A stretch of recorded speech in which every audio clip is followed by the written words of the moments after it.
We are not the same, is what I'm telling you. By no stretch of the imagination are we anywhere near the same.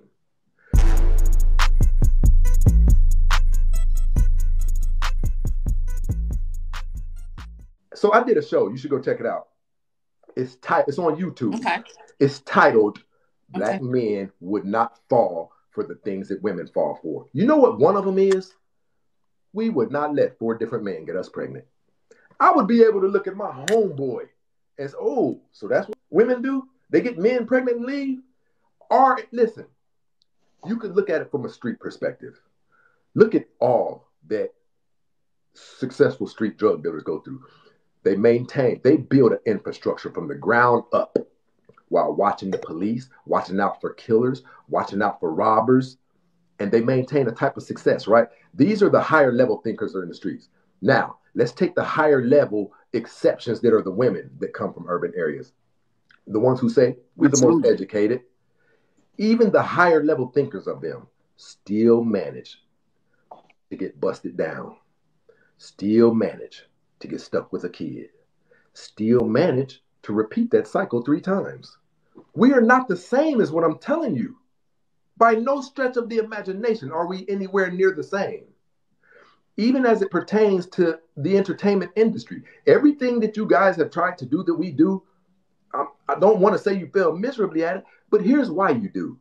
Because you are not in your position.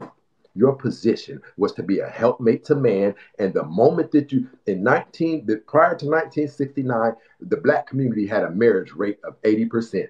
When you ladies got autonomy, the freedom to move and do what you want to, you guys took our marital rate down to 17%. Because the moves that you make aren't good moves. You have multiple children by multiple different men. You've taken our STD rate up through the roof recently, right? 39% of the children in the Black community are calling the wrong man dad. 39% is only 11 away from half. That's a huge number. Huge number. For people to, hey babe, I want to go off to Texas with the girls, and you give her the money to go. She goes out there and gets stretched out, come back home, and she strategically waits a month to say, babe, we're pregnant. Listen, you guys are out of control without us. And here's what I mean when I say that. My grandmother couldn't stand when a telemarketer or somebody called our house. Right when she fixed her plate, she go off. Y'all don't see I'm about to fix my plate and blah, blah, blah, blah. She'll go off. Even after they get off the phone, she'll sit down in her lazy boy next to my grandfather, and she'll keep going on about it. And my grandfather would do this. Baby, why don't you let that shit alone? You've been talking about it for 5 minutes. Right. My grandmother would have a look on her face like, damn, I have been carrying on about this. Basically, what I'm saying to you is she needed him to check her at that moment, or she would have kept on going with this. She would have kept on going. It's balance. It's the balance.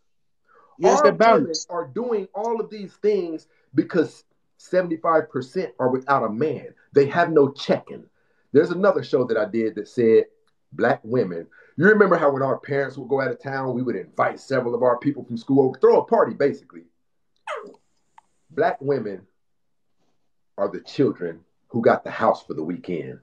Black men, what do we do when we hear the parents call and say, hey, we'll be back tomorrow? We start cleaning up the house. We start getting everything back in order. Black women are the children who went buck wild when they got the house. Black men are the parents who make them get it back together. And that's just what it is. The reason that we know this, we can do reverse engineering, and we can see that every other community of people that are operating like this, they're doing better than us.